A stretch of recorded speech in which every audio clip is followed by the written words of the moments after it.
আসসালামু আলাইকুম। পাবনা জেলায় ডাকঘর ও উপজেলা ঈশ্বরদী পৌরসভার কার্যালয়ে একটি নতুন নিয়োগ বিজ্ঞপ্তি প্রকাশিত হয়েছে।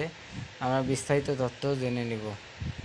১ নম্বর পদটি হলো সহকারী এসেসর, পদসংখ্যা ১টি। ১৫তম গ্রেডের বেতন দেওয়া হবে। বয়স থাকতে হবে ১৮ থেকে ৩২ বছর। তবে শিক্ষাগত যোগ্যতা স্নাতকোত্তর ডিগ্রি। ৩ নম্বর পদটি হলো সহকারী কর আদায়কারী, পদসংখ্যা ১ জন। ১৫তম গ্রেডে বেতন দেওয়া হবে। শিক্ষাগত যোগ্যতা স্নাতকোত্তর ডিগ্রি। ৩ নম্বর পদটি হলো কার্য সহকারী, পদসংখ্যা ১টি। শিক্ষাগত যোগ্যতা উচ্চ মাধ্যমিক পরীক্ষায় পাস অথবা সমমান যোগ্যতা। ৪ নম্বর পদটি হলো সহকারী লাইসেন্স পরিদর্শক, পদসংখ্যা ১টি। ১৬তম গ্রেডে বেতন দেওয়া হবে। শিক্ষাগত যোগ্যতা উচ্চ মাধ্যমিক পাস। ৫ নম্বর পদটি হলো নিম্নমান সহকারী বনাম মুদ্রাক্ষরিক, পদসংখ্যা ১টি। ১৬তম গ্রেডে বেতন দেওয়া হবে। শিক্ষাগত যোগ্যতা উচ্চ মাধ্যমিক পরীক্ষায় পাস অথবা সমমান যোগ্যতা সম্পন্ন, বাংলায় ৩০ ও ইংরেজিতে ৪০ শব্দ গতি সম্পন্ন থাকতে হবে কম্পিউটারে।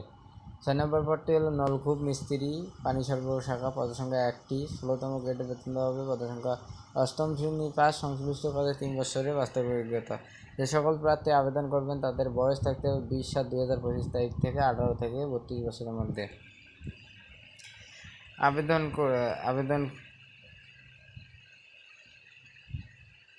আবেদনপত্রের সকল শিক্ষাগত যোগ্যতা ইউনিয়ন পরিষদ চেয়ারম্যান, পৌরসভা প্রশাসক, সিটি কর্পোরেশন কাউন্সিল কর্তৃক প্রদত্ত জাতীয় নাগরিকতা সনদ, জন্ম নিবন্ধন সনদ, চারিত্রিক সনদ, সদ্য তোলা ৩ কপি পাসপোর্ট আকারের ছবি, জাতীয় পরিচয়পত্র ইত্যাদি ছায়ালিপি প্রথম শ্রেণীর গেজেটের কর্মকর্তা কর্তৃক সত্যায়িত সহ 10x4 ইঞ্চি সাইজের ১০ টাকা ডাক টিকিটে খামের ডান পাশে আবেদনের ঠিকানা সম্বলিত ৩০০ টাকা মাথায় পে অর্ডার বিডি সহ প্রশাসক ঈশ্বরদী পৌরসভায় দাখিল করতে হবে। মূলত আবেদনটি আপনাদের ডাক টিকিটের মাধ্যমে আবেদন করতে হবে। এই ছিল ঈশ্বরদী পৌরসভা কার্যালয়ের আলোচনা।